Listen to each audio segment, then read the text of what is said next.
कभी कभी जीवन की राहें हमें ऐसे मोड़ पर ले जाती हैं जहां कल्पना और वास्तविकता की सीमाएं धुंधली हो जाती हैं। ये कहानी ऐसी ही एक लड़की की है जिसका नाम था आरुषि। आरुषि एक उत्साही वाइल्ड लाइफ फोटोग्राफर थी जो जंगलों की रहस्यमयी दुनिया में खो जाना पसंद करती थी। कैमरा उसके हाथ में एक जादुई छड़ी की तरह था जो हर पल को अमर बना देता। लेकिन एक दिन उसकी ये जुनून उसे ऐसी जगह ले गया जहां से वापसी का रास्ता आसान नहीं था। ये सब उस दोपहर शुरू हुआ जब आरुषि एक घने जंगल में घुस गई। वहां की हरियाली, जंगली जानवरों की आवाजें और अनजाने पेड़ों की छांव उसे मोहित कर रही थी। वह एक दुर्लभ पक्षी की तस्वीर लेने के चक्कर में इतनी आगे बढ़ गई कि रास्ता भूल गई। शाम होने लगी थी, आसमान में बादल घिराए और अचानक तेज बारिश शुरू हो गई। पानी की बूंदें इतनी तेज गिर रही थीं मानो आसमान फट गया हो। आरुषि के सारे कपड़े भीग गए, उसके बाल चिपक गए और ठंड उसकी हड्डियों तक घुसने लगी। वह कांप रही थी, उसके दांत बज रहे थे। जंगल का हर कोना अब दुश्मन जैसा लग रहा था। बारिश और तेज हो गई। आरुषि ने चारों तरफ नजर दौड़ाई लेकिन कहीं कोई आश्रय नहीं दिखा। ठंड से उसका शरीर सुन्न होने लगा। तभी थोड़ी दूर पर उसे एक पुरानी झोपड़ी नजर आई। वह जर्जर लग रही थी लेकिन उस वक्त वह स्वर्ग से कम नहीं थी। आरुषि तेजी से दौड़ी और झोपड़ी के अंदर घुस गई। अंदर का दृश्य और भी उदास था। झोपड़ी खाली थी, सिर्फ एक पुरानी चारपाई पड़ी हुई थी और एक टेबल पर एक धूल भरी बोतल रखी थी। कोई इंसान नहीं, कोई जानवर नहीं, सिर्फ हवा की सनसनाहट और बाहर की बारिश की आवाज। आरुषि ठंड से कांप रही थी। उसके कपड़े पानी से तरबतर थे और हवा की सर्दी उसे बीमार करने पर तुली थी। उसने बोतल पर नजर डाली। वह पुरानी और अजीब लग रही थी, जैसे सदियों से वहां रखी हो। जिज्ञासा ने उसे बोतल उठाने पर मजबूर कर दिया। जैसे ही उसने बोतल को छुआ, वह चमकने लगी। आरुषि को लगा कि शायद यह कोई कीमती चीज है, कोई प्राचीन कलाकृति। उसने बोतल को थोड़ा साफ किया और अचानक बोतल से धुआं निकला। धुआं घुमावदार आकार लेते हुए एक विशालकाय आकृति में बदल गया। वो एक जिन्न था, लंबा, शक्तिशाली, आंखें चमकदार और आवाज गूंजदार। आरुषि डर से पीछे हट गई। उसे लगा कि यह कोई भूत है, कोई जंगली आत्मा। उसकी चीख जंगल में गूंज उठी, लेकिन जिन्न ने धीरे से उसका हाथ पकड़ा और उसे शांत किया। जिन्न ने खुद को नक्पाश समुदाय का जिन्न बताया, जो सदियों से बोतल में कैद था। वह किसी भी इंसान की 2 इच्छाएं पूरी कर सकता था, लेकिन तीसरी इच्छा उसे खुद पूरी करनी पड़ती थी। अगर वह इच्छा पूरी ना हुई तो इंसान को अपनी जान गंवानी पड़ती थी। यह एक सौदा था, इच्छाओं के बदले एक कीमत। आरुषि चौंक गई। वह सोचने लगी कि ऐसा कौन सा जिन्न है जो अपनी इच्छा खुद पूरी नहीं कर सकता और एक इंसान की मदद मांगता है। जिन्न ने बताया कि उसकी तीसरी इच्छा उसकी आजादी से जुड़ी है। उसे बोतल से मुक्त होने के लिए इंसान की मदद चाहिए। आरुषि ने ज्यादा न सोचते हुए अपनी पहली इच्छा जताई। उसके कपड़े भीगे थे, ठंड लग रही थी। वह चाहती थी कि जिन्न गर्मी का कोई इंतजाम करे ताकि उसके कपड़े सूख जाएं और ठंड न लगे। जिन्न ने ताली बजाई और झोपड़ी में एक आग जल उठी। लपटें नाचने लगी, गर्मी फैलने लगी। आरुष ने आग के सामने अपने कपड़ों और शरीर को सुखाया।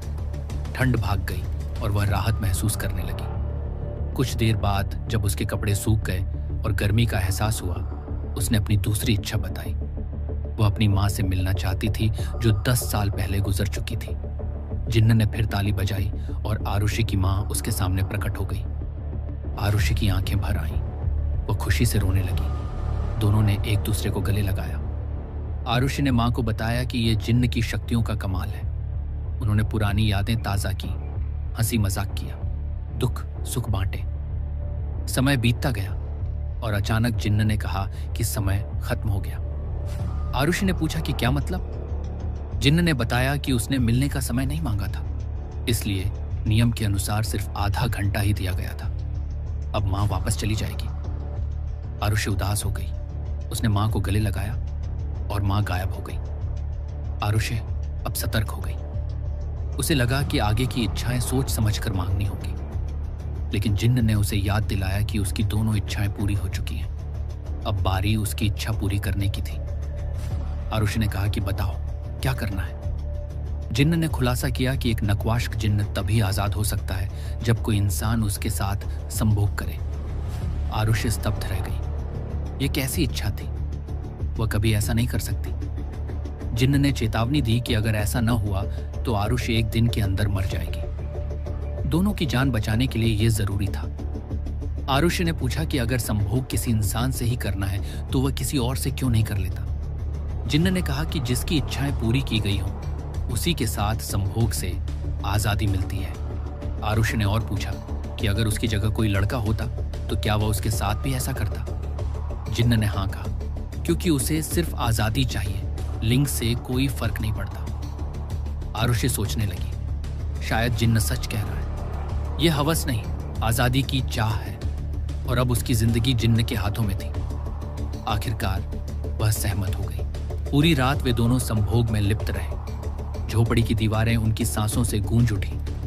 आरुषि की चीखें जंगल में फैल गईं, लेकिन वहां कोई सुनने वाला नहीं था। रात की गहराई में वे एक दूसरे से लिपटे रहे, जुनून और मजबूरी का मिश्रण। सुबह हुई, सूरज की किरणें झोपड़ी में घुसी। जिन्न अब एक सामान्य इंसान में बदल चुका था। वह खुद को देखकर खुशी से उछल पड़ा। वह आजाद था, सदियों की कैद से मुक्त। आरुषि भी उसे देखकर खुश हुई, लेकिन तभी उसे कुछ अजीब महसूस हुआ। शरीर बदलने लगा और वह खुद एक जिन्न में तब्दील हो गई। आरुषि हैरान हो गई। गुस्से में उसने पूछा कि यह क्या हो रहा है, लेकिन अब इंसान बन चुका जिन्न बोला कि उसे इस बारे में कुछ नहीं पता। वह झोपड़ी से निकलकर चला गया, जंगल में गुम हो गया। आरुषि अब जिन्न बन चुकी थी और वह बोतल में हमेशा के लिए कैद हो गई। असल में जिन्न ने पूरी सच्चाई नहीं बताई थी।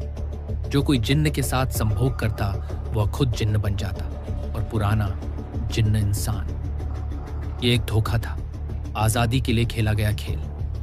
अब आरुषि तभी आजाद होगी जब कोई उसे बोतल से निकाले और उसकी इच्छा पूरी करे। लेकिन कहानी यहीं खत्म नहीं होती। आरुषि की कैद की शुरुआत थी एक नई जिंदगी की। बोतल में कैद होकर वह सदियों तक इंतजार करती रही। जंगल बदलता रहा, मौसम आते जाते रहे, लेकिन बोतल वहीं टेबल पर पड़ी रही। क्या आप उस जंगल में जाना चाहते हैं? अगर आपको बोतल मिल जाए तो आप क्या करेंगे? नीचे कमेंट में बताना। अगर आपको हमारी मेहनत और यह वीडियो पसंद आई तो एक लाइक जरूर करें। ऐसी और बढ़िया बढ़िया वीडियो देखने के लिए हमारे चैनल को करें सब्सक्राइब और कमेंट में बताइए आपको वीडियो कैसी लगी। मिलते हैं अगली वीडियो में, तब तक के लिए बाय।